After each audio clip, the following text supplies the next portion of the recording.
سورہ آل عمران میں آیا کہ کوئی لڑکا بھی اس لڑکی جیسا نہیں ہوگا. ہاں، یہ ہم نے جو تمہیں لڑکی دی ہے، اللہ نے یہ طے کیا ہے کہ اس لڑکی کو اور اس سے ہونے والی اولاد کو جہان والوں کے لیے نشانی بنائیں گے.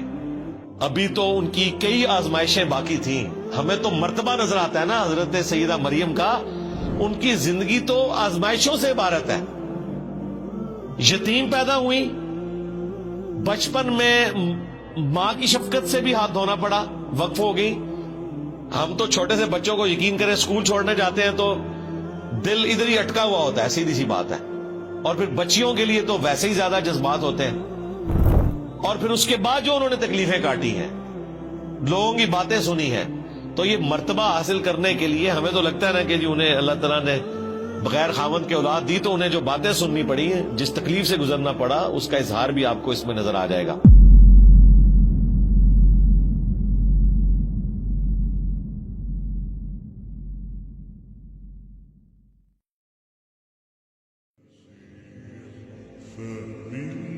اب سیدہ مریم کا ذکر خیر ہونے جا رہا ہے اگلی آیات کے اندر. وَاذْكُرْ فِي الْكِتَابِ مریم، اور اے محبوب صلی اللہ علیہ وآلہ وسلم کتاب میں یاد کریں مریم کو، ان کا حال بیان کریں اس اللہ کی کتاب قرآن میں، اور ان سے بھی ذکر کریں. اِذِ انتبذت من اہلها مکانا شرقیا، جب وہ اپنے گھر والوں سے الگ ہو گئیں ایک مکان میں جو مشرق کی جانب تھا. یہ آج بھی حجرہ یروشلم میں موجود ہے، مشرقی کونا. اور یروشلم ایک ایسی جگہ ہے جو تینوں بڑے مذاہب کے لیے، چاہے مسلمان ہوں، کرسچنز ہوں، جوز ہوں، ایک متبرک جگہ ہے. مسلمان اس لیے جاتے ہیں، وہ قبلہ اوسط ہے مسلمانوں کا، قبلہ اول نہیں ہے، یہ غلط العام ہے. قبلہ اول خانہ کعبہ ہے، کچھ عرصہ کے لیے بیت المقدس ہوا اور پھر دوبارہ خانہ کعبہ ہو گیا. اور اس اعتبار سے بھی اہمیت کی حامل ہے وہ جگہ کہ نبی صلی اللہ علیہ وآلہ وسلم کا سفر معراج وہیں سے ہوا. اسی چٹان کے اوپر یہ گولڈن ڈوم بنایا گیا ہے، ڈوم آف دا راک، جسے لوگ سمجھتے ہیں یہ مسجد اقصی ہے. مسجد اقصی وہاں سے تقریباً 700 میٹر کے فاصلے پر ہے.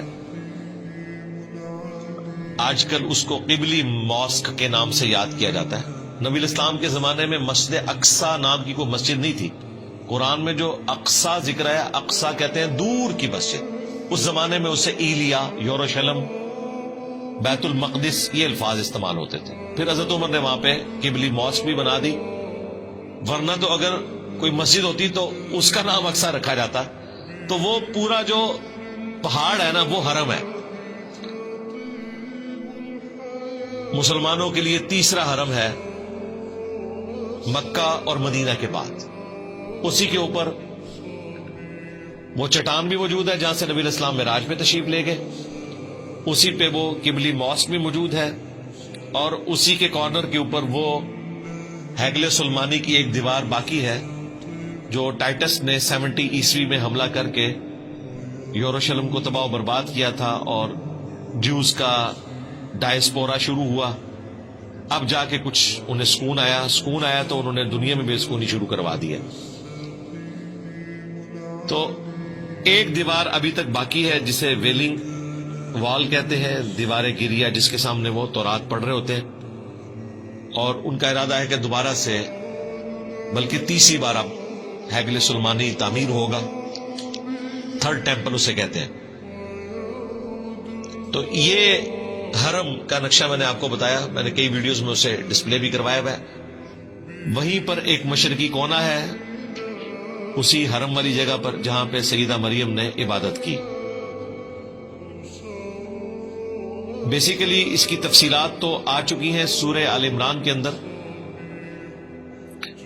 کہ حضرت مریم کی والدہ نے یہ منت مانی تھی کہ اے اللہ تو مجھے اولاد دے تو میں اسے ہیکل سلمانی کی خدمت کے لیے وقف کر دوں گی. ان کے تو ذہن میں یہی تھا کہ اللہ تعالیٰ بیٹا دے گا اور ہیکل سلمانی کی خدمت کے لیے اسے وقف کیا جائے گا، کیونکہ اس زمانے میں مرد ہی وقف ہوتے تھے ہیکل سلمانی کی خدمت کے لیے. یہ بڑی آکورڈ بات تھی کہ کوئی عورت ہیکل سلمانی کی خدمت کے لیے جائے. ظاہر ہے پھر پردے کا بھی اہتمام کرنا پڑے گا, اور ایک ریجڈ قسم کے مذہبی ماحول کے اندر ایک عورت کو تو ایکسیپٹنس بالکل ملتی ہی نہیں ہے. جب بیٹی پیدا ہوئی تو انہیں اس چیز کا غم تھا, تو سورہ آل عمران میں آیا کہ کوئی لڑکا بھی اس لڑکی جیسا نہیں ہوگا. ہاں, یہ ہم نے جو تمہیں لڑکی دی ہے, اللہ نے یہ طے کیا ہے کہ اس لڑکی کو اور اس سے ہونے والی اولاد کو جہان والوں کے لیے نشانی بنائیں گے. دونوں ہی بڑے معجزے ہیں, سیدہ مریم کی پیدائش اور ان کے ساتھ جو معاملات, اور ان کے بعد عیسیٰ ابن مریم کی پیدائش. یہ دونوں معجزات ہیں. حضرت مریم کے والد عمران تھے جو بنی اسرائیل کے پیغمبر تھے, وہ تو فوت ہو گئے. سیدہ مریم بعد میں پیدا ہوئی. ان کی کفالت پھر ان کے خالوص سیدنا زکریا علیہ السلام نے کی. اس کا ذکر بھی سورہ آل عمران میں گزر چکا. تو وہاں پہ یہ تفصیل ہے کہ سیدہ مریم خود ایک دعا کے نتیجے میں پیدا ہوئی, لیکن مانگا لڑکا تھا, نکل آئی لڑکی.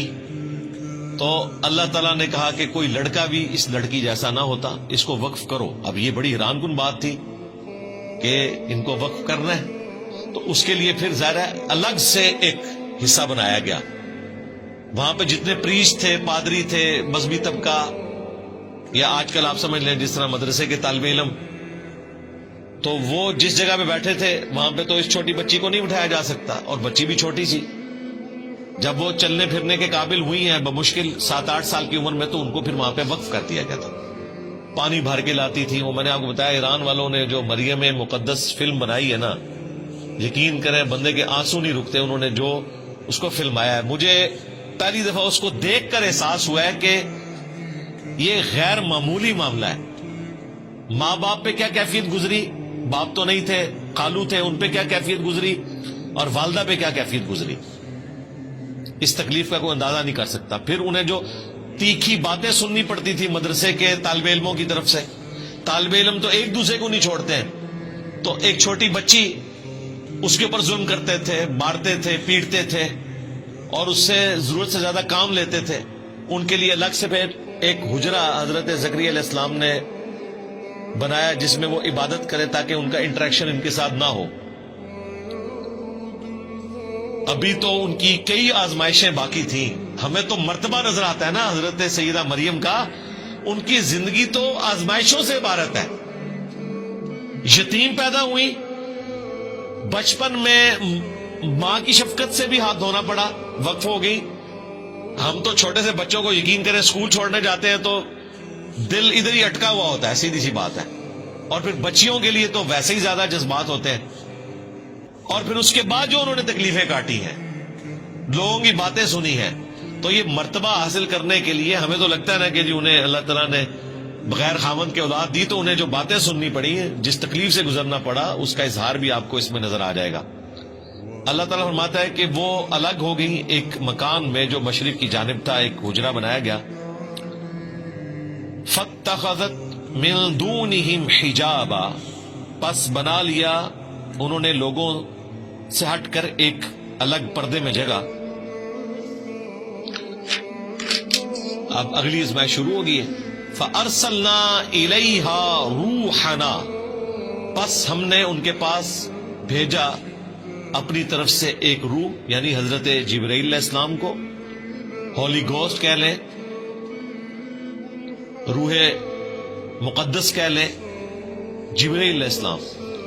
فتمثل لها بشرا سویا, تو وہ ان کے سامنے ایک انسان کی شکل میں ظاہر ہوئے ان کے حجرے کے اندر. ان کے حجرے میں کوئی مرد نہیں جاتا تھا. وہ جب حجرے میں عبادت کر رہی تھی تو انہوں نے دیکھا کہ ایک نوجوان سامنے آ کے کھڑا ہو گیا.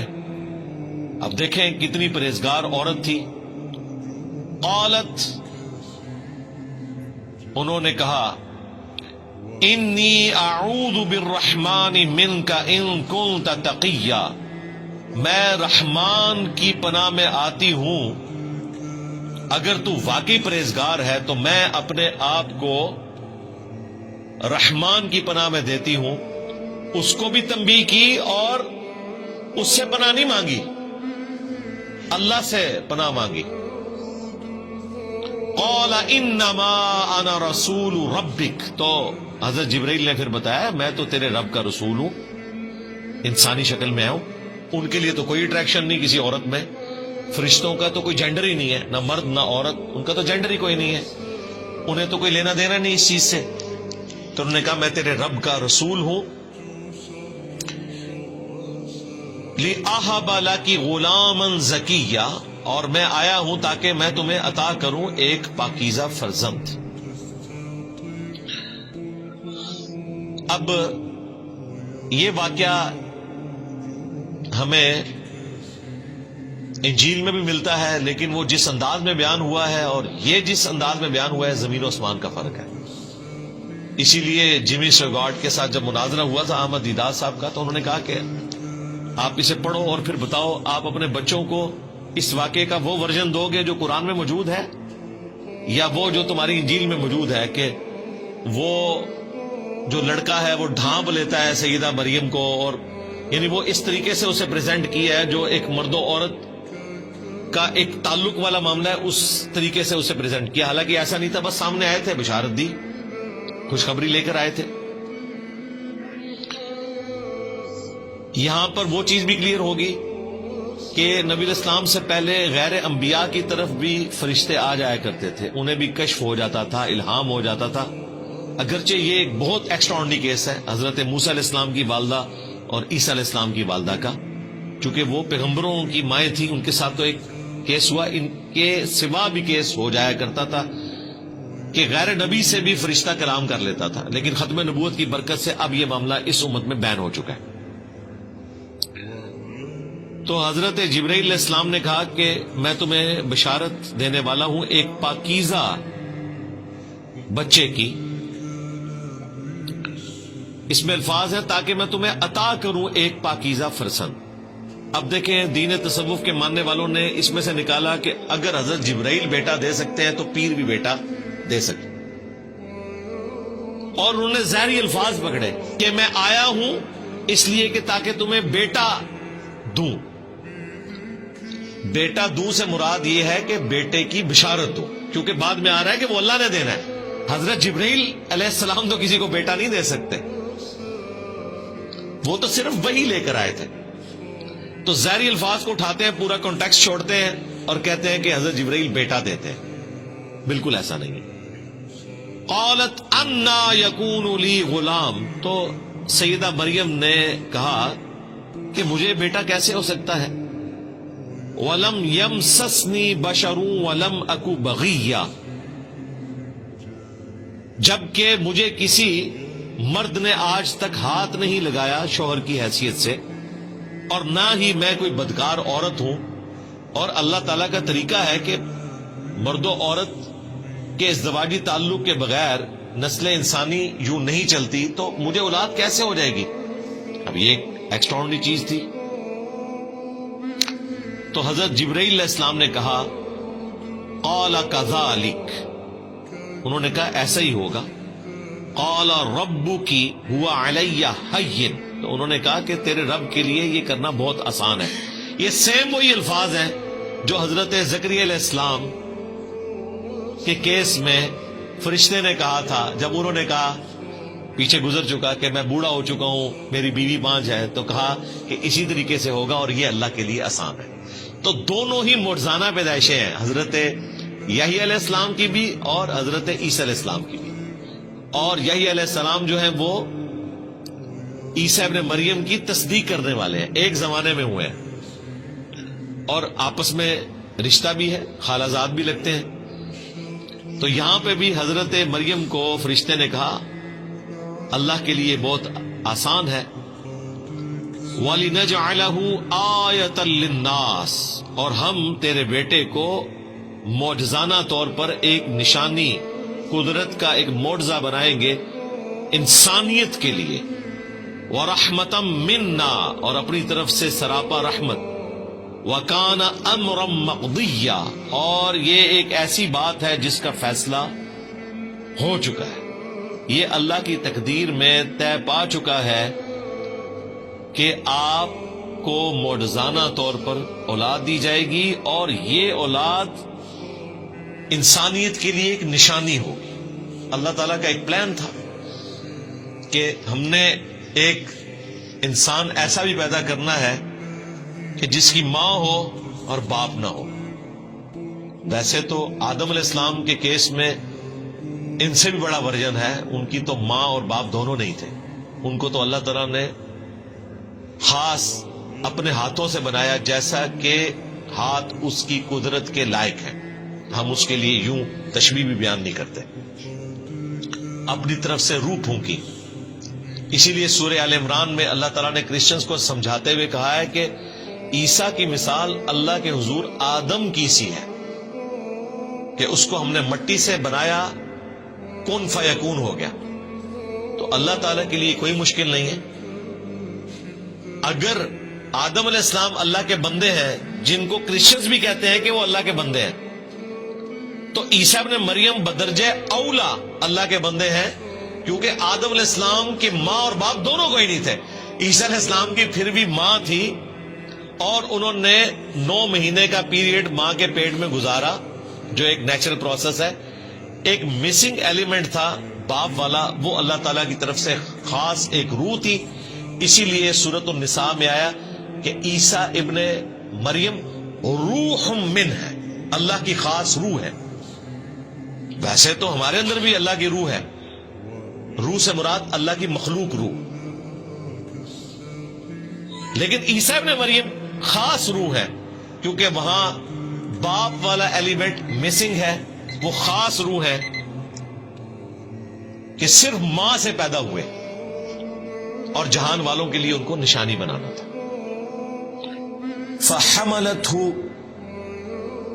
تو وہ اس کے ساتھ پریگنٹ ہو گئی، حاملہ ہو گئی، یعنی کہ حضرت عیسیٰ ابن مریم کو معجزانہ طور پر اللہ تعالیٰ نے روح پھونک کر، جیسا کہ اس کی شان کے لائق ہے، رحم مادر میں ایک جنین کی شکل میں رکھ دیا۔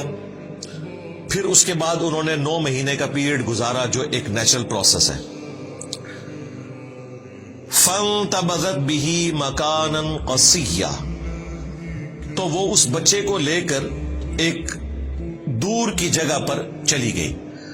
ظاہر ہے کہ وہاں پر جو پریگنینسی کے دوران تکلیف اٹھانی پڑتی ہیں ایک عورت کو، تو وہ ایک سمبل ہوتا ہے جس سے لوگ جج کر لیتے ہیں، اور وہ تو وہاں پر عبادت کر رہی تھی، لوگوں نے طرح طرح کی باتیں کرنی تھی، تو آپ کو اللہ تعالیٰ کی طرف سے یہ چیز القاء کی گئی کہ اب آپ اس جگہ کو چھوڑ کر کسی دور بیابان جنگل میں چلے جائیں۔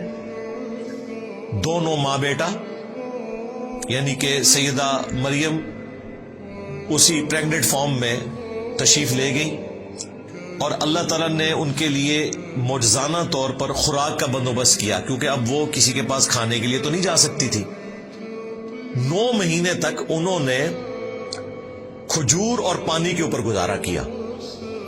کھجور ایک پرفیکٹ غذا ہے، ظاہر ہے، ایک کھجور کے اندر 2 روٹیوں کے برابر کیلوریز موجود ہوتی ہیں، اور تازہ کھجوریں اللہ تعالیٰ کی طرف سے، اور تازہ پانی کا چشمہ اللہ تعالیٰ کی طرف سے 9 مہینے کے لیے بہا دیا گیا۔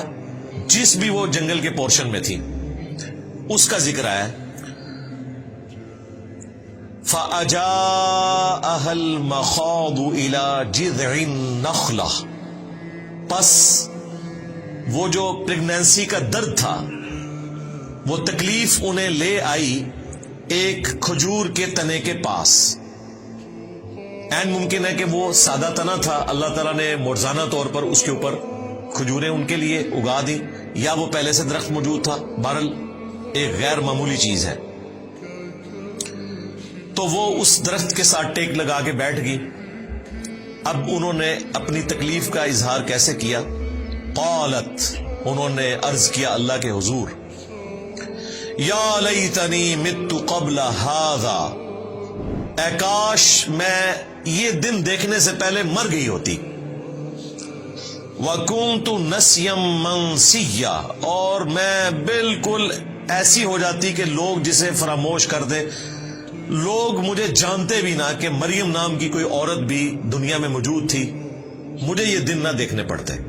اب یہ بڑی حیران کن بات ہے کہ آپ کو حضرت جبرائیل علیہ السلام بشارت دے رہے ہیں، تو آپ کی تو خوشی کی انتہا نہیں ہونی چاہیے تھی، لیکن بہرحال انسان ہے، انسان کے ساتھ وہ سارے کے سارے لوازمات لگے ہوئے ہیں، انسان لوگوں کی باتوں سے تکلیف کا شکار بھی ہوتا ہے۔ تو سیدہ مریم کو بھی اس تکلیف کا احساس ہوا کہ میں اب لوگوں کا سامنا کیسے کروں گی کہ بغیر شادی کے مجھے اولاد ہو گئی، تو لوگ طرح طرح کی باتیں کریں گے۔ اس تکلیف کے احساس نے انہیں آہوزاری کرنے پر مجبور کیا اللہ کے حضور کہ کاش آج سے پہلے میں مر چکی ہوتی، یہ دن نہ مجھے دیکھنے پڑتے اور میں بھولی بسری ہو جاتی۔ نسیم منسیہ۔ اب اس مبارک آیت میں بھی منکرین احادیث کا رد ہے، جو احادیث میں آئے ہوئے واقعات کا مذاق اڑاتے ہیں کہ یہ کیسے ہو گیا۔ یہی بات اگر صحیح بخاری یا مسلم میں لکھی ہوتی تو انہوں نے مذاق اڑانا تھا، یہ کیسے ہو گیا کہ سیدہ مریم کو فرشتہ بشارت دے اور اس کے بعد پھر وہ کہ میں کاش مر گئی ہوتی، بھولی بسری ہو جاتی، یہ ہو ہی نہیں سکتا۔ ہمیں اگر حضرت جبرائیل بشارت دے ہم تو خوشی کے مارے پھولے نہیں سمائیں گے، تو سیدہ مریم ایسی باتیں کیسے کر سکتی تھی؟ انہوں نے مذاق اڑانا تھا، اور وہ جینون ہوتا گیون سرکمسٹانسز میں۔ لیکن اس کا جواب کیا ہے؟ یہ بھی حقیقت ہے کہ انسان بہرحال انسان ہے، اس نے لوگوں کو فیس کرنا ہوتا ہے، تکلیف کا شکار انسان ہو جاتا ہے۔ اب دیکھیں وہ صحابہ کرام جو جنگ سے پہلے اپنی جان نچھاور کرنے کے لیے تیار تھے، ان میں سے کئی اصحاب غزوہ احد میں چھوڑ کر چلے گئے، اور قرآن میں اس واقعے کا ذکر بھی ہوا، اور 2 دفعہ اللہ تعالیٰ نے سورہ آل عمران میں ان کی معافی کی اناؤنسمنٹ بھی کر دی۔ لیکن واقعہ تو بہت بڑا ہے۔ آج اگر دقت نظر سے دیکھا جائے کہ یہ کیسے ہو سکتا ہے کہ جانثار لوگ نبی اسلام کو چھوڑ جائیں، کچھ آخری وقت تک ساتھ رہے، کچھ چھوڑ کر بھی چلے گئے، لیکن آج کی ڈیٹ میں معاف ہو چکا۔ یہ بھی بشری تقاضا تھا، یہ ہو سکتا ہے۔ یہ شاعری میں باتیں اچھی لگتی ہیں، تیرے ہوتے جنم لیا ہوتا تو تیرے قدموں سے لپٹتا، تو میں خاک کا ذرہ ہوتا، میں اپنی جان نچھاور کر دیتا۔ جب وقت آتا ہے تو بہت مشکل ہوتا ہے اس پر عمل کرنا۔ آج دیکھ لیں کتنے لوگ ہیں جو فجر کی نماز کے لیے اٹھتے ہیں، انہوں نے نبی الاسلام کے لیے اپنی جان قربان کرنی تھی، جو بسترے کی قربانی نہیں دے سکتے۔ تو یہ جذباتی بات ہے، پریکٹیکلی انسان تکلیف سے گزرتا ہے۔ تو یہاں پر بھی سیدہ مریم کا یہ کہنا یہ ایک بشری تقاضا تھا، انسان ہے۔ جب انہوں نے یہ فریاد کی تو اللہ تعالیٰ نے اس پہ انہیں کوئی ڈانٹا نہیں ہے، بلکہ فرشتے کے ذریعے بشارت دی۔ فناداہا من تحتہا، تو ایک فرشتے نے نیچے سے پکارا، کسی اونچی جگہ پر ہوں گی، نیچے فرشتہ سامنے ظاہر ہوا، اس نے ان کو پکار کر بشارت دی، اللہ تحزنی، کہ مت غم کھاؤ، قد جعل ربکی تحتکی سریہ، بے شک تیرے رب نے تیرے لیے نیچے ندی رواں کر دی ہے۔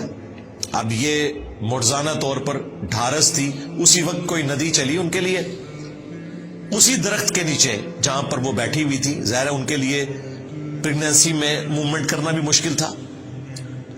اور دیکھیں دوسرا معجزہ یہ ظاہر ہوا، وَهُزِّي إِلَيْكِ بِجِذْعِ النَّخْلَةِ، اور یہ جو کھجور کا تنا ہے نا، اس کو اپنی طرف ہلاؤ۔ اب مجھے بتائیں بڑا آدمی بھی کسی کھجور کے تنے کو نہیں ہلا سکتا، تو عورت کیسے ہلائے گی؟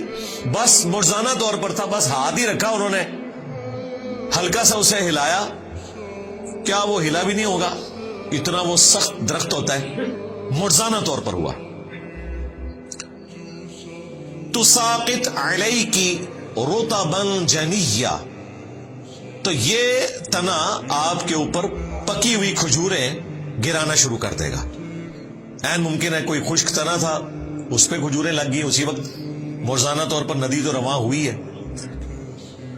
اب 2 تفاسیر کی گئی ہیں۔ ایک تفسیر جو قرآن میں فٹ ان بیٹھتی ہے وہ یہی ہے کہ یہ کسی فرشتے نے ہی کہا۔ بعض لوگ اس طرف گئے ہیں کہ حضرت عیسیٰ علیہ السلام نے کلام کیا ان کی گود میں، لیکن یہ دور کی بات ہے. اس کی وجہ یہ ہے کہ یہ بات تو آنی تھی 9 مہینے کے بعد.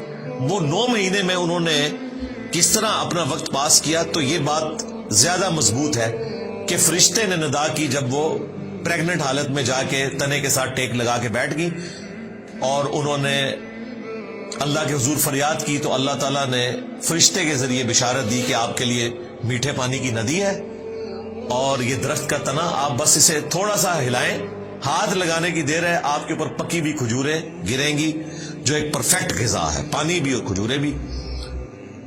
فَكُلِي وَاشْرَبِي، تو کھاؤ اور پیو، اس میں سے پرفیکٹ غذا ہے. وَقَرِّي عَيْنًا، اور اپنی آنکھوں کو ٹھنڈا کرو. کس کے ذریعے؟ جو بچہ پیدا ہونے والا ہے اس کے تصور سے کہ یہ معجزانہ پیدائش ہے. وجیہن فی الدنیا والآخرہ ومن المقربین، اور جب پیدا ہو گیا تو ماں کے اندر ایک اٹریکشن ہے نیو بورن بیبی کے لیے. ماں کو چھوڑ دیں، آپ چھوٹے بچے ذرا موٹر بائکس پہ بیٹھے ہوئے دیکھیں، آپ کے اپنے بچے بھی نہیں ہوتے پھر بھی اتنی اٹریکشن ہوتی ہے. چھوٹے بچوں میں اللہ تعالیٰ نے اٹریکشن رکھی ہے. انسان نہیں، بلی کا بچہ دیکھ لیں، مرغی کا چوزا دیکھ لیں، ایک نیچرل اللہ تعالیٰ نے اٹریکشن کا معاملہ رکھتی ہے. تو اپنی آنکھوں کو ٹھنڈا کرو اپنے بچے کو دیکھ کر.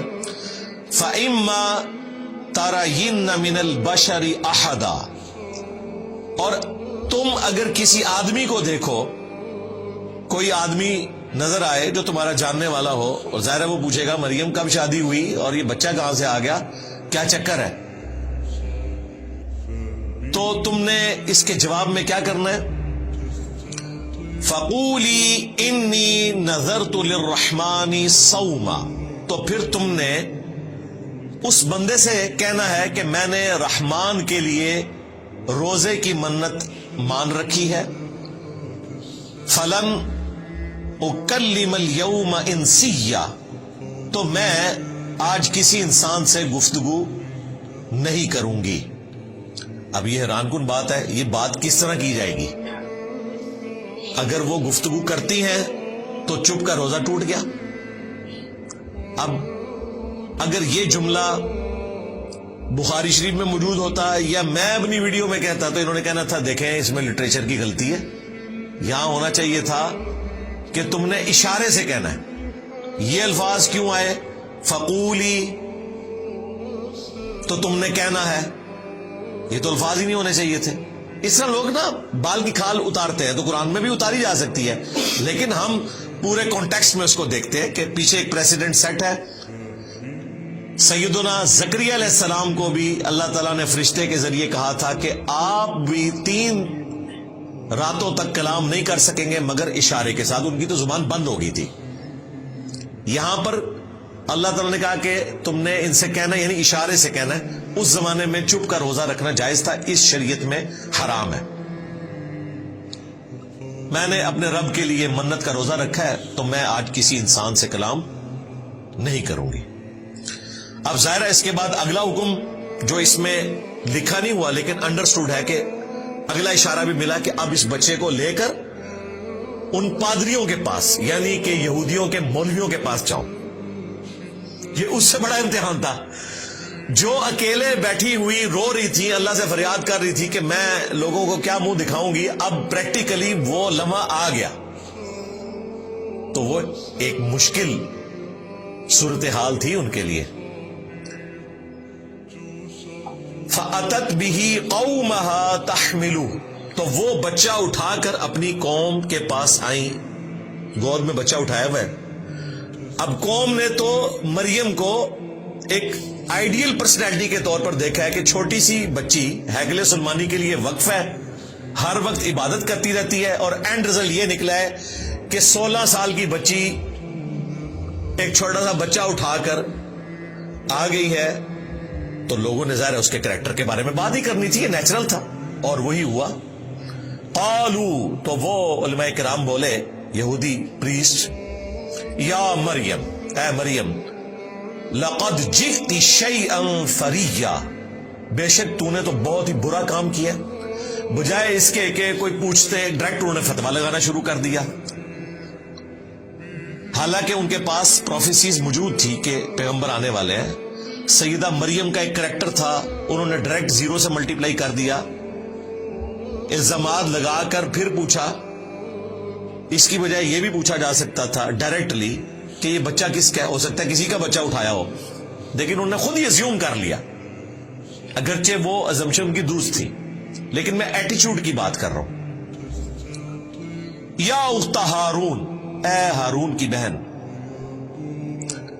ما کان ابوک امرأ سوء, نہ تو تیرا باپ کوئی برا آدمی تھا, وما کانت امک بغیہ, اور نہ تیری ماں کوئی بدچلن عورت تھی. یعنی تو نیک ماں باپ کی اولاد ہے, تیرا باپ پیغمبر تھا عمران, اور تیری ماں بھی نیک عورت, اور تیرا بھائی ہارون وہ بھی کوئی شریف النفس انسان ہوگا, اس کی طرف منسوب کیا. اس کریکٹر میں تیرا کریکٹر نہیں بیٹھتا. اب یہاں پر جو آیا یا اخت ہارون, تو بعض لوگوں نے اس پر اعتراض کیا. رسول اللہ کے زمانے میں بھی, آج تک کرسچنز کرتے ہیں. مارمری ایمینول جو کرسچن آرتھوڈاکس ہے, ایک پریسٹ آسٹریلیا میں, اس نے قرآن پر, اسلام پر 5 اعتراضات کیے تھے. ان میں سے ایک اعتراض یہ تھا, میں نے تفصیلی ویڈیو ریکارڈ کروائی تھی, reply to Christian bishop Mar Mari Emmanuel. 5 blames اس نے لگائے تھے, میں نے جواب دیا تھا. ایک یہ ہے کہ جی ہارون علیہ السلام اور عیسیٰ علیہ السلام میں تو 1000 سال کا فاصلہ ہے, تو سیدہ مریم ہارون کی بہن کیسے ہوگی؟ یہ تو ہسٹوریکل مسٹیک ہے قرآن میں. انہوں نے بھی پادریوں کی طرح ایزیوم کر لیا کہ قرآن کو یہ زمانی ترتیب ہی نہیں پتا. حالانکہ قرآن حکیم میں سورہ آل عمران میں, سورۃ المائدہ میں انبیاء کی زمانی ترتیب کا بھی ذکر ہوا ہے, سورۃ الحدید میں بھی کئی جگہ, جس میں اللہ تعالیٰ نے ترتیب کے ساتھ بیان کیا کہ ہم نے ابراہیم علیہ السلام کو, پھر ان کی اولاد میں سے اسحاق, اور ان کی اولاد کو پیغمبری عطا فرمائی, اور پے در پے رسول آتے رہے, یہاں تک کہ عیسیٰ ابن مریم کو ہم نے بھیجا. اور اس میں موسیٰ علیہ السلام, ہارون علیہ السلام کا بھی ذکر ہے. قرآن تو خود کہہ رہا ہے کہ ان کا زمانہ ایک نہیں ہے, تو قرآن تو یہ غلطی کر ہی نہیں سکتا تھا نا کہ اس سے مراد وہ ہارون لیا جاتا ہے جو موسیٰ علیہ السلام کے بڑے بھائی تھے. قرآن تو خود کہہ رہا ہے کہ ان کے درمیان اتنا فاصلہ ہے. 2 نمبری کرتے ہیں, یہ آیت اٹھاتے ہیں اور کہتے ہیں قرآن کو تو ہسٹری کا نہیں پتا, دوسری جگہ سے آیات اٹھائیں, قرآن تو خود بتا رہا ہے. تو اس کا جواب یہ ہے, صحیح مسلم میں حدیث ہے, مغیرہ ابن شعبہ کہتے ہیں میں نجران گیا تھا, وہاں کرسچنز تھے, اور وہی تھے جو بعد میں آئے بھی تھے مباہلے کے لیے. تو انہوں نے مجھ سے سوال کیا کہ ہارون کی بہن مریم کیسے ہوگی, ان کے درمیان تو 1000 سال سے زیادہ کا فاصلہ ہے. تو میں ان کو جواب نہیں دے سکا. تو نبی الاسلام نے کہا کہ تم نے ان کو کہہ دینا تھا کہ بنی اسرائیل کے لوگ اس چیز کو اچھا سمجھتے تھے کہ پیغمبروں کے نام کے اوپر نام رکھیں. تو اتنا تو تم کامن سینس یوز کر سکتے تھے کہ یہاں ہارون علیہ السلام سے مراد موسیٰ علیہ السلام کے بھائی نہیں ہے. اب یہ حیران کن بات ہے کہ ہارون علیہ السلام اور موسیٰ علیہ السلام کے والد کا نام بھی عمران ہے, اور سیدہ مریم کے والد کا نام بھی عمران ہے. تو اس چیز کی وہ پلی لیتے ہیں, بھئی یہ پلی لی جائے تو تم بھی مانتے ہو کہ دونوں کے والد عمران ہے, تو کیا تم بھی ایک زمانہ مان رہے ہو ان کا؟ نہیں. تو وہ وہی جواب دیں گے جو نبی الاسلام نے دیا کہ انبیاء کے ناموں کے اوپر نام رکھے جاتے تھے, نیک بندوں کے ناموں کے اوپر نام رکھے جاتے تھے, اور وہ لیگیسی اس امت میں بھی چلی ہے. ہم لوگ بھی پریفر کرتے ہیں کہ انبیاء کے ناموں کے اوپر نام رکھیں. اس وقت دنیا میں سب سے زیادہ نام محمد ہے, وہ اسی وجہ سے ہے کہ نبی الاسلام کی طرف نسبت ہے. مسلمان ابراہیم بھی رکھتے ہیں, موسیٰ بھی رکھتے ہیں, عیسیٰ بھی رکھتے ہیں الحمدللہ. تو بنی اسرائیل میں بھی یہ طریقہ تھا کہ نبیوں اور نیک لوگوں کے نام کے اوپر نام رکھے جاتے تھے. تو نبی علیہ السلام نے کہا کہ تم نے کہہ دینا تھا کہ بنی اسرائیل انبیاء اور نیک لوگوں کے ناموں کے اوپر اپنے بچوں کے نام رکھا کرتے تھے. تو اس سے یہ پتا چلا کہ سیدہ مریم کا کوئی بھائی تھا جس کا نام ہارون تھا. یہاں ہارون سے مراد موسیٰ علیہ السلام کے بھائی نہیں ہے. بعض علماء نے اس کا کمزور جواب دیا کہ یا اخت ہارون سے مراد اسی طریقے سے ہے جیسا کہ قرآن حکیم میں جگہ جگہ ذکر ہوا. پیغمبر کے کیس میں لوط کے بھائیوں نے، نوح کے بھائیوں نے، یعنی اس قوم میں سے ہی پیغمبر ہوتا ہے تو بھائی کے رشتے سے بات کی جاتی ہے، اگرچہ وہ فرق تو ہے امتی کا اور پیغمبر کا. تو یہاں بھائی سے مراد یہ ہے کہ سیدہ مریم ہارون علیہ السلام کی اولاد میں سے تھیں، اس وجہ سے یا اخت ہارون کہا گیا.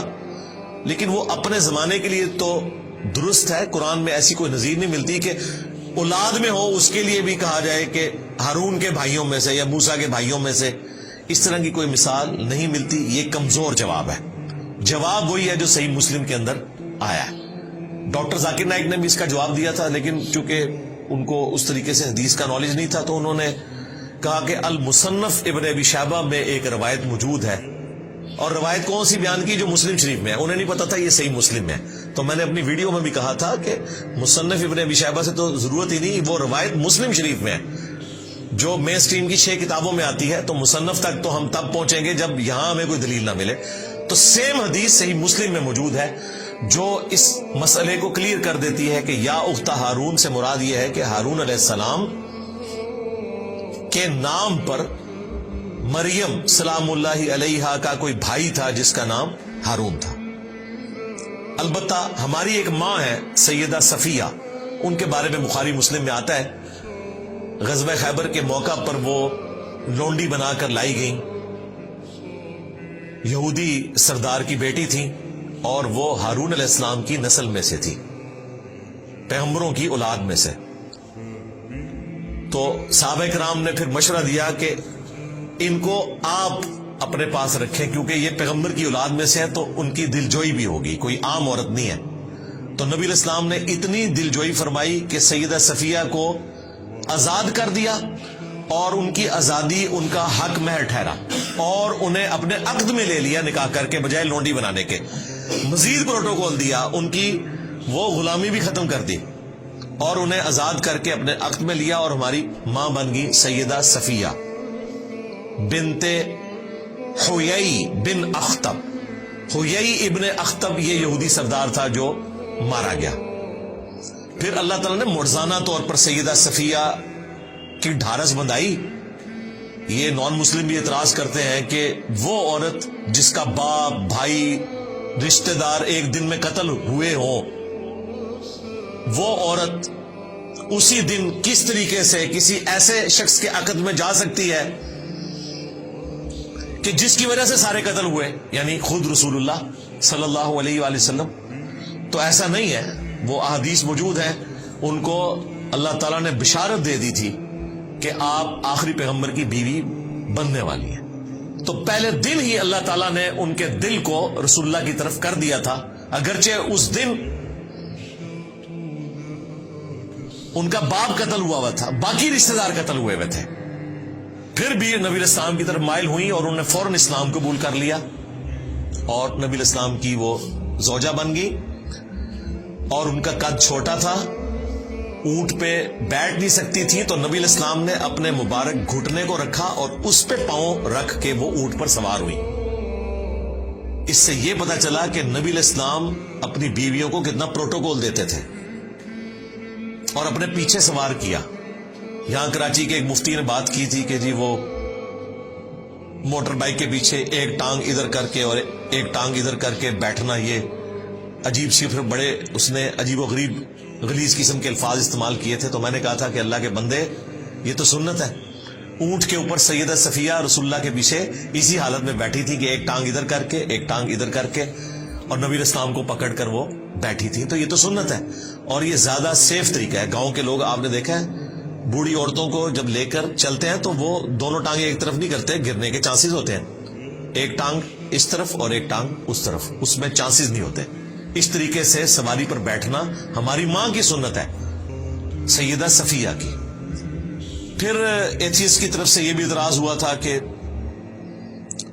ان کی تو عدت پوری نہیں ہوئی بھی تھی, تو وہ بھی میں نے بخاری مسلم سے بتایا تھا کہ جو لونڈی بن کر آتی ہے تو اس کی عدت ایک دفعہ حیض کا آنا ہے اور پاک ہو جانا ہے, اور وہ بخاری مسلم میں موجود ہے کہ اس کے بعد ہی وہ نبی الاسلام کے عقد میں آئی تھی. تو یہ ساری چیزیں لوگ اعتراض کرتے رہتے, میں نے ساتھ ساتھ اس کا جواب دے دیا, کیونکہ یا اختہ ہارون سے سیدہ صفیہ کا ذکر خیر بھی آ گیا الحمدللہ سلام اللہ علیہا. اب جب ان پادریوں نے یہ بات کی نا کہ نہ تو تیرا باپ کوئی بدکار تھا نہ ماں بدکار تھی اور ہارون کی تو بہن ہے اور کام تیرے یہ ہیں, تو سیدہ مریم کو تو پہلے ہی بشارت تھی کہ آپ نے نہیں بولنا اور کہنا میں نے رحمان کے لیے روزہ رکھا ہے, اور مزید جو گائیڈ لائنز تھی وہ یہ تھی فاشارت الیہ, تو انہوں نے اشارہ کیا اس بچے کی طرف, کیونکہ بول تو نہیں سکتی تھی. اب یہ تو ان مولویوں کا مزید مذاق اڑانا تھا کہ دیکھو ایک سیریس بات پوچھ رہے ہیں, اس نے روزہ بھی آج کے دن رکھا ہوا ہے اور اوپر سے ہمارا مذاق اڑا رہی ہے. قالوا کیف نکلم من کان فی المہد صبیا, انہوں نے کہا کہ ہم کیسے بات کریں اس سے جو کہ اس وقت گود میں ہے, چھوٹا کم سن بچہ ہے, شیرخوار نیو بورن بیبی ہے, اتنا چھوٹا بیبی تو بول ہی نہیں سکتا. تو اگر تم یہ کہنا چاہ رہی ہو کہ اس سے پوچھیں تو یہ کیسے بولے گا. بس اس کے بعد سیدہ مریم کو کچھ کرنے کی ضرورت نہیں پڑی, اب بول پڑے ہیں عیسیٰ ابن مریم, اور یہ سیدنا عیسیٰ علیہ السلام کا معجزہ ہے. عیسیٰ علیہ السلام جیسی کوئی پرسنالٹی نہیں ہے. یقین کریں ان کی پیدائش معجزہ, ان کا بچپن میں بولنا معجزہ, ان کا وہ معجزات دکھانا جو خدائی کام ہے, مردوں کو زندہ کرنا, مٹی کی مورت میں پھونک مارنا اور وہ پرندہ بن جانا, جو اندھے ہیں انہیں شفا دینا اللہ کے عزت سے, کوڑی کے مریضوں کو شفا دینا, پھر ان کا دنیا سے اٹھایا جانا معجزہ, اور سب سے بڑھ کر کئی سو سال سے 2000 سال ہو چکے ہیں ابھی تک, اب پتہ نہیں کتنے اور گزرنے ہیں, آسمانوں پر زندہ رہنا معجزہ اور دوبارہ اترنا معجزہ. تو معجزہ ہی معجزہ ہے. عیسیٰ ابن مریم ڈیزرو کرتے تھے کہ اگر انسانیت میں کسی کو خدا کا بیٹا کہا جائے تو وہ عیسیٰ ابن مریم ہو. یہ اللہ نے آزمائش بنا دیا, لیکن وہ اللہ کے پیغمبر تھے, اللہ کے بندے تھے. اور دیکھیں یہاں پر بھی وہی بات ہے, قال انی عبد اللہ, تو بچہ بول پڑا بے شک میں اللہ کا بندہ ہوں. پہلی بات اللہ کا بندہ.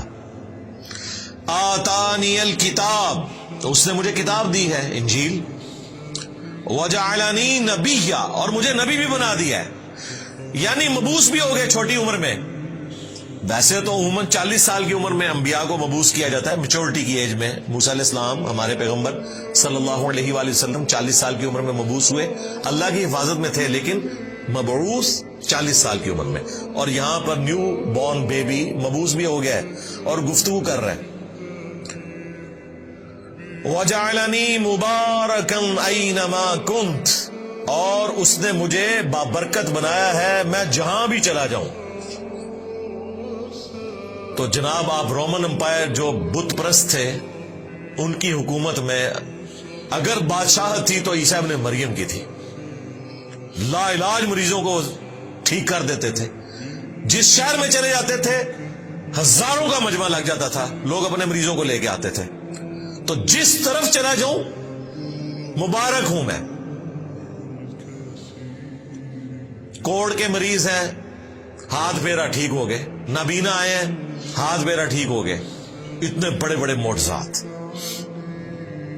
اور بیسیکلی یہ اس لیے تھا کہ بنی اسرائیل کے آخری پیغمبر تھے سیدنا عیسیٰ ابن مریم، اور اللہ نے فیصلہ کر لیا تھا کہ بنی اسرائیل نے اپنے پیغمبروں کے ساتھ جو بے وفائیاں کی ہیں، ناحق انہیں قتل کیا، انہیں تکالیف دی، تو اب میں ان کے اوپر عذاب کا کوڑا ایسا مسلط کروں گا کہ وہ قیامت تک چلے گا۔ ضربت علیہم الذلہ والمسکنہ وباؤوا بغضب من اللہ، ان کے اوپر ذلت، مسکنت اور اللہ کا غضب ہے قیامت کے دن تک کے لیے۔ بلکہ یہاں تک آیا قرآن میں کہ تاریخ میں ایسے لوگ آتے رہیں گے جو تم پر اللہ کی طرف سے عذاب مسلط کرتے رہیں گے۔ ہٹلر کی شکل میں عذاب مسلط ہوا کیونکہ انہوں نے اپنی روش نہیں چھوڑی۔ یہ واحد کیس ہے کہ پیغمبر آیا ہے مسلمانوں کی طرف، ورنہ انبیاء کرام رسول آتے تھے کافروں کی طرف۔ وہاں تو عذاب سمجھ آتی ہے کہ نوح علیہ السلام کو ماننے والے مسلمان، نہ ماننے والے کافر۔ عیسیٰ ابن مریم یہودی النسل ہے، بنی اسرائیل ہے، آئے کس کی طرف ہے؟ مسلمانوں کی طرف۔ یہودی تو مسلمان تھے اس وقت تک، لیکن ان مولویوں نے، پادریوں نے، مولوی اس لیے کہ مسلمانوں کے تھے، ان کو ماننے سے انکار کر دیا، کیونکہ وہ ان کی غلطیاں نکالتے تھے کہ حرام خوریاں چھوڑو۔ وہ آپ مریم مقدس فلم دیکھیں، اور ایک اور فلم ہے یسوع مسیح کے اوپر، وہ بھی کئی اقساط کے اوپر ہے، ایران والوں نے بنائی ہے۔ اس میں آپ یہ منظر دیکھیں گے، وہ جہاں جاتے ہیں لوگ پہنچ جاتے ہیں، اور پھر بیت المقدس میں جب عیسیٰ ابن مریم جاتے ہیں اور دیکھتے ہیں کہ وہاں پہ جناب سودی لین دین ہو رہا ہے، مسجد کو بازار بنایا ہوا ہے، تو ان کی حمیت جاگ اٹھتی ہے۔ وہ سب کی ٹیبلز اکھاڑ کے پرے پھینکتے ہیں، ہر چیز تتر بتر کر دیتے ہیں اللہ کی حمیت کی وجہ سے، اور وہاں کھڑے ہو کر پھر وہ توحید کا خطبہ دیتے ہیں کہ تم ابراہیم کے ماننے والے ہو۔ ابراہیم تو یہ کچھ نہیں کرتے تھے، ابراہیم کا نام بیچ رہے ہو تم۔ اب وہاں بیٹھے ہوئے تھے بابے، اور یہ ہے 25 سال کا نوجوان، کہاں سے وہ دعوت قبول کرے؟ ان کے قتل کے فتوے جاری کیے، اللہ تعالیٰ نے انہیں زندہ آسمانوں پر اٹھا لیا، اور پھر اس کے بدلے میں اللہ تعالیٰ نے ان کے اوپر عذاب مسلط کیا، کیونکہ عیسیٰ ابن مریم بنی اسرائیل کے آخری پیغمبر تھے۔ کسی بھی بنی اسرائیل کے یہودی کو، یعنی کہ اس وقت کے مسلمان کو، شک بھی نہیں رہا اس بات میں کہ یہ پیغمبر ہے یا نہیں۔ سب نے اتنے بڑے معجزات دیکھ لیے، کوئی انسان کر ہی نہیں سکتا مردوں کو زندہ کرنا۔ یہ تو وہ معجزہ ہے جو بنی اسرائیل کے کسی پیغمبر نے نہیں کیا ہوا تھا۔ یہ معجزہ تو ابراہیم علیہ السلام کے پاس نہیں تھا، کوئی شک نہیں تھا۔ اس کے باوجود دیکھیں صرف 12 بندوں نے حضرت عیسیٰ ابن مریم کی دعوت کو قبول کیا، یہودیوں نے دعوت قبول نہیں کی۔ دشمنوں کے ڈیزرو کرتے تھے کہ ان کے اوپر ذلت مسلط کر دی جائے قیامت کے دن تک کے لیے، اور وہ مسلط ہے۔ اس لیے اللہ تعالیٰ کا جتنا غصہ یہودیوں کے اوپر ہے نا، کافروں پہ اتنا نہیں ہے۔ ہے تو یہ بھی کافر، لیکن آسمانی مذہب کے ماننے والے ہیں، کیونکہ انہوں نے اپنے پیغمبر کو ماننے سے انکار کر دیا۔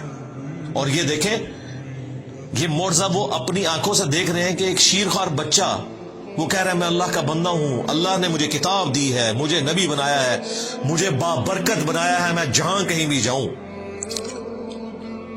وَأَوْصَانِي، اور مجھے وصیت کر دی ہے اس بات کی، بِالصَّلَاةِ، کہ نماز ادا کرتے رہو۔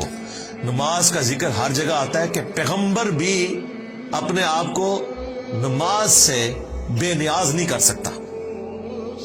وَالزَّكَاةِ، اور اللہ کی راہ میں صدقہ اور خیرات کرنے کا، زکوٰۃ دینے کا۔ مَا دُمْتُ حَيًّا، جب تک میں زندہ رہوں، میں اپنی ماں کے ساتھ اس نے سلوک کرتا رہوں، میں نماز پڑھتا رہوں، اللہ کی راہ میں خرچ کرتا رہوں۔ ایک دن کی نماز نہیں، ٹوٹل اوبیڈینس اپنے گاڈ کی کروں، یہ مجھے میرے رب نے حکم دیا ہے۔ وَبَرًّا بِوَالِدَتِي، اور مجھے خدمت گزار بنایا ہے اپنی ماں کا۔ پیغمبر ہے لیکن خدمت کر رہا ہے ماں کی۔ کیوں؟ اس ماں نے تکلیفیں اٹھائی ہیں اس بچے کی خاطر، کتنی باتیں سنی ہیں، اور پریگنینسی کی تکلیف اپنی عفت اور اس مسٹیک پہ لگا لی، لوگوں نے باتیں کی۔ وَلَمْ يَجْعَلْنِي جَبَّارًا شَقِيًّا، اور مجھے سخت طبیعت کا نہیں بنایا، نہ بدبخت بنایا ہے. یعنی میں نرم مزاج ہوں، اپنی ماں کے ساتھ بھی اس نے سلوک کرنے والا اور عوام الناس کے ساتھ بھی.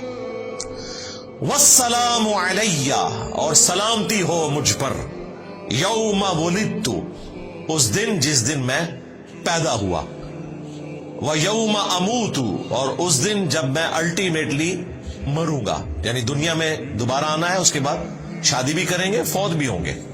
اس پہ میری الگ سے ویڈیوز ریکارڈ ہیں، اولاد بھی ہوگی.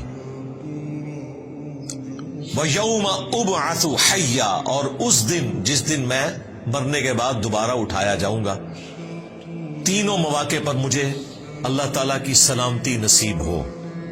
دیکھیں پیغمبر بھی اللہ تعالیٰ سے سلامتی مانگتے ہیں، اور آپ کے پیغمبر نے آپ کو ہر فرض نماز کے بعد صحیح مسلم میں یہ دعا سکھا دی ہے، اللہم انت السلام ومنک السلام تبارکت یا ذا الجلال والاکرام. جنت میں بھی جب آپ نے جانا ہے تو قرآن میں آتا ہے کہ فرشتے کہیں گے سلامتی کے ساتھ داخل ہو جاؤ جنت میں. اور جنتیوں کا کلام بھی ہوگا آپس میں، السلام علیکم، یہ بھی قرآن میں آیا سورہ یونس میں. اور دنیا میں مشروع کر دیا کہ آپ نے ایک دوسرے کو سلام کہنا ہے. بخاری مسلم میں کتنی احادیث ہے. تو یہ دین سراپا سلامتی ہے. مسلمانوں کے کلچر میں السلام علیکم سے زیادہ بولی جانے والی چیز کوئی نہیں ہے. اور دیکھ لیں اللہ کا شکر ہے 1400 سال گزرنے کے باوجود چاہے پریکٹسنگ مسلمان ہو، نان پریکٹسنگ ہو، فون پہ آپس میں ملتے ہوئے السلام علیکم کہتے ہیں. میں کہتا ہوں یہ بہت بڑا ایسٹ ہے مسلمانوں کے پاس کہ یہ وہ طریقہ ہے جو مسلمانوں نے اتنی کمزوریوں کے باوجود نہیں چھوڑا کہ السلام علیکم سے بات شروع کرتے ہیں. تو سلام ہو مجھ پر اس دن جس دن میں پیدا ہوا، جس دن میں مروں گا اور جس دن دوبارہ اٹھایا جاؤں گا. اب ڈاکٹر طیب القادری صاحب نے اس آیت کو ولادت مصطفیٰ صلی اللہ علیہ وآلہ وسلم منانے کی دلیل بنایا. وہ کہتے ہیں دیکھیں نبیوں کی جو ولادت کا دن ہے وہ سلامتی کا دن ہے. اور جو اس سے درس مل رہا تھا واقعے سے وہ لوگوں نے فراموش کر دیا.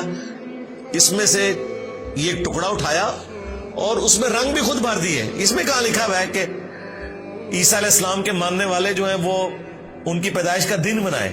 وہ تو اپنے لیے دعا کر رہے ہیں کہ اے اللہ مجھ پہ سلامتی ہو جس دن میں پیدا ہوا، جس دن میں مروں گا، جس دن میں اٹھایا جاؤں گا. اور یہ دعا تو ہر مسلمان کو مانگنی چاہیے. سلامتی کی دعا ہم ہر وقت مانگتے ہیں، فرض نماز کے بعد مانگتے ہیں، موت کے وقت بھی سلامتی ہے، اور قیامت کے دن بھی سلامتی، پل صراط پر بھی سلامتی. تو اس کا کوئی لینا دینا نہیں ہے اس میلاد کے ساتھ. ویسے صحیح مسلم حدیث ہے نبی علیہ السلام میلاد مناتے تھے سال بعد نہیں، ہر مہینے نہیں، ہر ہفتے پیر کا روزہ رکھ کے. 2750 نمبر حدیث ہے. پوچھا گیا کیوں رکھتے ہیں؟ فرمایا فیہ ولدت وفیہ انزل علیہ، اس دن میں پیدا ہوا، اس دن مجھ پر پہلی وحی نازل ہوئی، اس کی خوشی میں میں روزہ رکھتا ہوں. یعنی جشن قرآن اور جشن ولادت مصطفیٰ صلی اللہ علیہ وآلہ وسلم منانے کا سنت طریقہ ہے پیر کا روزہ رکھنا. That's all. ذالک عیسی ابن مریم، یہ ہے عیسیٰ ابن مریم. قول الحق الذی فیہ یمترون، سچی بات جس میں لوگ جھگڑا کرتے ہیں. یہ ہے سٹیٹس عیسیٰ ابن مریم کا. جھگڑا کیا کرتے ہیں؟ کہتے ہیں خدا کا بیٹا ہے، کیونکہ مرزانہ طور پر پیدا ہوئے، روح من ہے.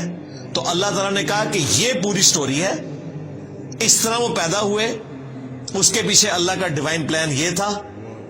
ان کا سٹیٹس یہ ہے کہ وہ اللہ کے بندے ہیں. سورہ آل عمران میں آیا کہ عیسیٰ کی مثال اللہ کے حضور آدم کی سی ہے. کن فیکون کر کے جس طرح آدم کو پیدا کیا، عیسیٰ کو بھی پیدا کر دیا. اور حیران کن بات ہے کرسچنز آدم علیہ السلام کو اللہ کا بندہ ہی مانتے ہیں، حالانکہ وہ بڑے گاڈ ہونے چاہیے. عیسیٰ علیہ السلام نے تو ماں کے پیٹ میں 9 مہینے گزارے، والدہ بھی ہیں، صرف والد نہیں ہے. اور حضرت آدم وہ ہیں جن کی والدہ بھی نہیں اور والد بھی نہیں. تو اسی لیے اللہ تعالیٰ نے کہا کہ آدم والی مثال ہے عیسیٰ. ان کو تو تم بھی کہتے ہو کہ اللہ کے بندے ہیں، تو عیسیٰ کی تو پھر بھی والدہ تھی، انہوں نے پریگنینسی بھی گزاری. تمہیں کیسے گمان ہوا کہ وہ اللہ کے بیٹے ہیں؟ اگر سن آف گاڈ آپ ان معنوں میں کہیں کہ مخلوق اللہ کا کنبہ ہے، وہ ساری مخلوق اللہ کا کنبہ ہے، اللہ پالنے والا ہے. جس طرح ایک باپ اولاد کو پالتا ہے، اللہ تعالیٰ مخلوقات کو پالتا ہے. خالق مخلوق کا فرق رہے گا. اس ٹرم میں ابناء اللہ ہیں، پیغمبر بھی، پیغمبروں کے ماننے والے بھی. ہم بھی کہتے ہیں نا 40 لاکھ فرزندان توحید نے اس سال حج ادا کیا. تو توحید کا تو کوئی فرزند نہیں ہوتا، اللہ کا تو کوئی بیٹا نہیں، لم یلد ولم یولد. لیکن یہ بیگوٹن سن کی بات نہیں ہو رہی ہوتی ہے، اللہ والے. جس طرح یہودی کہتے تھے کہ ہم ابناء اللہ ہیں اور اس کے احبا ہیں. اللہ نے یہ نہیں کہا کہ یہ کفر بول رہے ہو، کہا کہ اللہ سے کوئی عہد لے لیا کہ اللہ تعالیٰ تمہیں عذاب نہیں دے گا. یعنی بنی اسرائیل کی ٹرمالوجی میں ابناء اللہ والی جو ٹرم ہے وہ ان معنوں میں ہے کہ خالق اور مخلوق کا فرق ہے، محاورتاً بات ہے، ولد نہیں ہے، بیگوٹن والا سلسلہ نہیں ہے. ما کان للہ ان یتخذ من ولد، اللہ کی یہ شان نہیں کہ وہ اپنے لیے اولاد چنے. یہ ایک کرٹیکل موقع ہے. عموماً کرسچنز یہ بات کرتے ہیں کہ قرآن میں جب کبھی بھی ولد کا ذکر آیا تو وہ عیسیٰ ابن مریم کے کانٹیکسٹ میں نہیں آیا. لہذا جو قرآن حکیم کا مقدمہ ہے کہ اللہ نے اپنے لیے بیٹا نہیں چنا، یہ والا مقدمہ آپ ہمارے خلاف نہیں پیش کر سکتے. ولد کا لفظ دکھائیں کہ عیسیٰ ابن مریم کے کانٹیکسٹ میں اللہ تعالیٰ نے کرسچنز کے بارے میں بات کی ہو کہ وہ عیسیٰ ابن مریم کو بیگوٹن سن مانتے تھے. تو یہ ثبوت ہے قرآن میں کہ وہ بیگوٹن سن مانتے تھے، کیونکہ یہاں کانٹیکسٹ کے ساتھ اللہ تعالیٰ نے بیگوٹن سن کی نفی کی ہے. کیونکہ کرسچنز میں سے بہت تھوڑا سا طبقہ ہے جو توحید کے ماننے والے ہیں، یونیٹیرین ان کو کہا جاتا ہے، موحد کہا جاتا ہے. بہت تھوڑے ہیں، آٹے میں نمک بھی نہیں، آٹے میں نمک پھر بھی زیادہ ہوتا ہے. اور وہ یہ بات پکڑتے ہیں، وہ کہتے ہیں ہم تو خدا واحد کے ماننے والے ہیں اور قرآن نے ہمیں تو کہیں کنڈیم نہیں کیا. وہ تو بات ہوئی ہے بیٹا بنانے کی، تو بیٹے کا کانسیپٹ تو آپ کے ہاں بھی ہے کہ یہ محاورتاً بات ہوتی ہے. وہ تو ہم کہتے تھے، ہم ولد نہیں کہتے تھے. یہ موقع ہے جہاں پر اللہ تعالیٰ نے ذکر کر دیا کہ وہ ولد بھی مانتے تھے، اور یہ حقیقت ہے. کنگ جیمز ورژن جو اس وقت دنیا میں چل رہا ہے، گریک لینگویج سے ٹرانسلیٹ ہوا ہے. انجیل مقدس کے نام سے بائبل سوسائٹی انارکلی لاہور سے انجیل پرنٹ ہوتی ہے.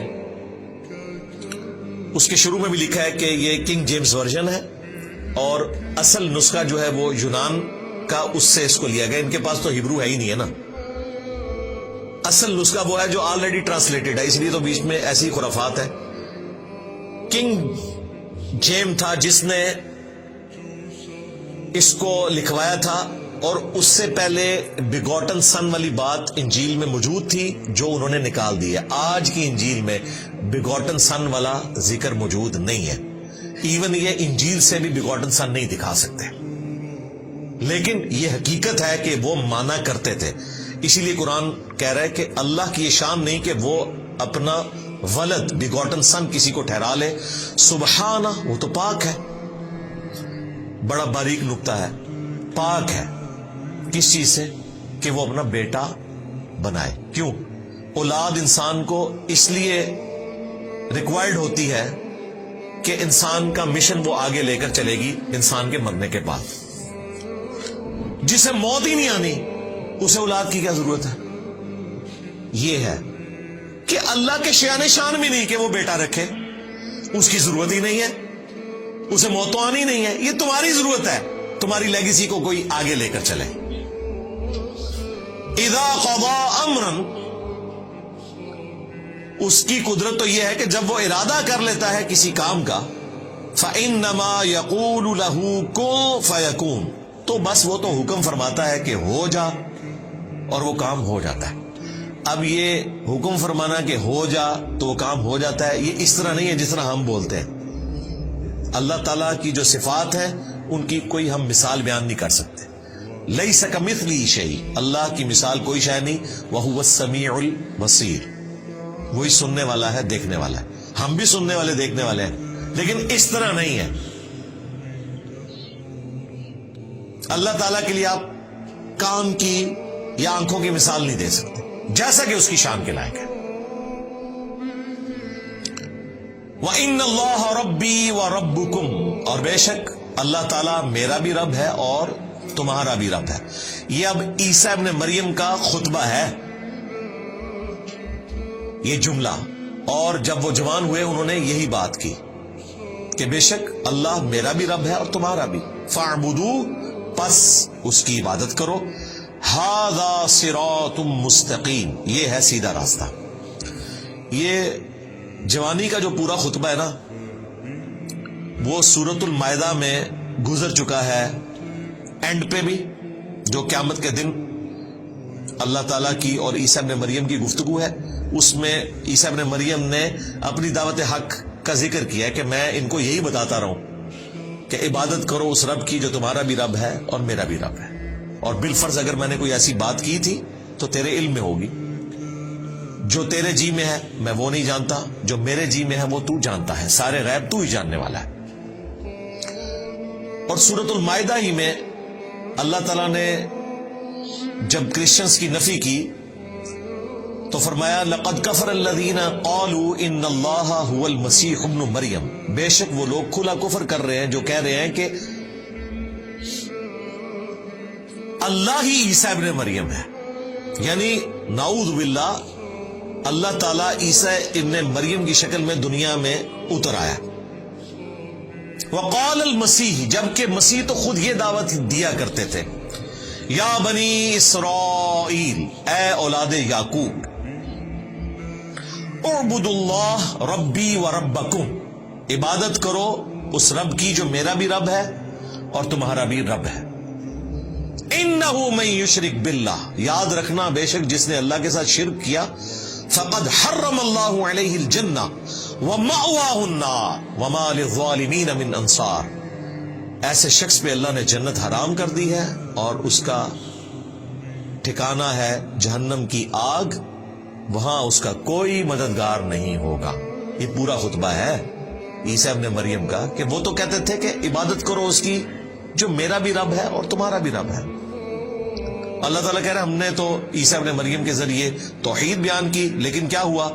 فاختلف الاحزاب من بینہم، پھر کئی گروہ آپس میں اختلاف کرنے لگے. کرسچنز میں بھی گروپ بن گئے، ایک نے کہا اللہ کا بیٹا ہے، دوسروں نے کہا کہ اللہ ہی ہے. پروٹیسٹنٹ کہتے ہیں کہ وہ گاڈ ہے، اور کیتھولک کہتے ہیں وہ اللہ کے بیٹے ہیں. موحدین تو بہت تھوڑے ہیں ان میں. اور یہودیوں نے تو نعوذ باللہ انہیں آؤٹ آف ویڈ لاک کہا، گالیاں دی، دجال کہا، کیا کیا الفاظ استعمال کیے. عیسیٰ ابن مریم کی والدہ پر تہمت لگائی، اگرچہ انہوں نے اپنی آنکھوں سے ہی منظر دیکھا تھا، لیکن دل بے ایمان تھے اجتا ٹیر. اگر دل بے ایمانی پر اترا ہو تو آپ لیم ایکسکیوزز، جھوٹے دلائل گھاڑ لیتے ہیں. فویل للذین کفروا من مشہد یوم عظیم، پس ہلاکت ہے کافروں کے لیے اس دن کی حاضری سے جو بہت بڑا دن ہوگا. بڑا مشکل دن ہے اللہ کے حضور پیشی کا دن، وہاں پر سب کا جھوٹ کھل جائے گا. دنیا میں تو آپ دھوکہ دے سکتے ہیں، وہاں تو پھر پکڑ ہوگی. اسمع بہم وابصر، اس دن یہ خوب سننے لگیں گے اور خوب دیکھنے لگیں گے. یوم یأتوننا لیکن الظالمون اليوم فی ضلال مبین، جس دن وہ اللہ کے حضور حاضر ہوں گے، ان کے کان بھی کام کر رہے ہوں گے، آنکھیں بھی کام کر رہی ہوں گی، لیکن یہ ظالم آج کھلی گمراہی میں. یعنی اللہ تعالیٰ فرما رہا ہے آج تو یہ گمراہی کا سودا بیچ رہے ہیں، لیکن قیامت کے دن ان کی آنکھیں بھی کھلی ہوں گی، کان بھی کھلے ہوں گے. دنیا میں بھی ویسے کھلے ہوئے ہیں، لیکن ان کانوں کو آنکھوں کو یوز نہیں کر رہے، مکرے بنے ہوئے ہیں. جیسے ہمارے استاد ڈاکٹر صاحب کہا کرتے تھے، ڈاکٹر اسرار صاحب رحمہ اللہ، کہ جو شخص سویا ہوا ہے اسے تو آپ جگا سکتے ہیں، اور جو آنکھیں بند کر کے لیٹا ہے اس کی تو نیت ہی نہیں اٹھنے کی، آپ اسے نہیں اٹھا سکتے. تو یہ علماء یہود وہ تھے جن کی آنکھیں بند تھیں، انہیں پتا تھا کہ اس پیغمبر نے آنا ہے، مسایہ آئیں گے، لیکن وہ مسایہ آگے چلا گیا، آج تک انتظار میں ہے۔ اب جب جھوٹا مسایہ آئے گا، مسیح الدجال، یہ ہے یسوع مسیح عیسیٰ ابن مریم، وہ ہوگا مسیح الدجال، دجل کرنے والا مسیح، کیونکہ کرتب تو وہ بھی دکھا لے گا، یہ تو معجزات ہے، اس کو بھی اللہ تعالیٰ طاقتیں دے گا، بارش برسائے گا، مردے کو زندہ بھی کر دے گا، اس کو یہ پھر اپنا پیشوا مان لیں گے۔ اور جو اصل میں مسایہ تھا وہ آ کے چلا گیا، اس کی قدر نہیں کی، وہ مسایہ اب آئے گا ان کے مسائے کو قتل کرنے کے لیے۔ اور یہ حکمت ہے۔ عیسیٰ ابن مریم کے بارے میں لوگ پوچھتے ہیں کہ انہوں نے ہی کیوں دوبارہ دنیا میں آنا ہے؟ اس لیے کہ رسولوں کے کیس میں ہمیشہ قومیں جب ہلاک ہوتی تھیں تو رسولوں کے سامنے رسولوں کو وہ عذاب دکھایا جاتا تھا کہ یہ آپ کے منکر تھے، دیکھیں ان پر ہمارا عذاب آیا۔ عیسیٰ ابن مریم نے اپنے مخالفین کو ہلاک ہوتے نہیں دیکھا۔ یہ واحد کیس ہے کہ پیغمبر کو اللہ نے اٹھا لیا، ورنہ ہوتا تھا کہ پیغمبر اور ان کے ماننے والے بچا لیے جاتے تھے۔ نوح علیہ السلام ان کے ماننے والے، لوط علیہ السلام ان کی ماننے والی بیٹیاں، شعیب علیہ السلام کے ماننے والے، اور ان کی نگاہوں کے سامنے ان کی قوم کو برباد کر دیا جاتا تھا، آسمان سے عذاب آتا تھا۔ عیسیٰ علیہ السلام کے کیس میں بھی ایسا ہونا چاہیے تھا، لیکن ایسا نہیں ہوا۔ عیسیٰ علیہ السلام کو اللہ نے اٹھا لیا۔ اب عیسیٰ علیہ السلام آئیں گے اور عذاب کی آخری قسط بنو اسرائیل کو اپنے ہاتھوں سے دیں گے، اور اللہ تعالیٰ بنو اسرائیل کو ان کی غلط حرکات کے عذاب کا مزہ چکھائے گا، ان کی طرف بھیجے ہوئے آخری پیغمبر عیسیٰ ابن مریم کے سامنے۔ وہ بنی اسرائیل کے لیے آخری پیغمبر ہے۔ اتنے بڑے معجزات کے ساتھ آئے، لوگوں نے ان کا انکار کیا۔ آج تک بڑی حقارت سے نام لیتے ہیں عیسیٰ ابن مریم کا۔ وہ مسلمان ہیں جو ان کو عزت دیتے ہیں، جیوز تو اتنی سخت نفرت کرتے ہیں۔ اس کے باوجود دیکھیں یہودیوں کی عیاری اور مکاری ہے کہ وہ ہستی جسے کرسچنز نے اپنا خدا مانا ہوا ہے، اس کو وہ دجال کہتے ہیں، نعوذ باللہ، آؤٹ آف ویڈ لاک کہتے ہیں اس کی اصل میں خطا ہے۔ لیکن ایکا کیا ہوا ہے جیوز نے اور کرسچنز نے مسلمانوں کے خلاف۔ ویسے تو یہ نیچرل نہیں ہے، یہ سب کچھ ورلڈ وار 1 اور 2 کے بعد ہوا۔ پہلے تو واقعی ایک دوسرے کو قتل کرتے تھے۔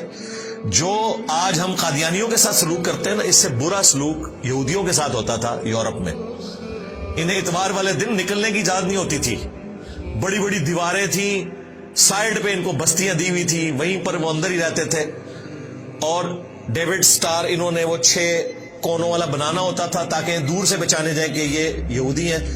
تو کرسچن سے نفرت کرتے تھے، یعنی مسلمان قادیانیوں سے شاید اتنی نفرت نہ کرتے ہوں، اگرچہ کرتے ہیں بڑے لیول کی، اور یقیناً جسٹیفائی ہے، انہوں نے ایک جھوٹے پیغمبر کی نبوت کو مان لیا، ایک دجال کو مان لیا۔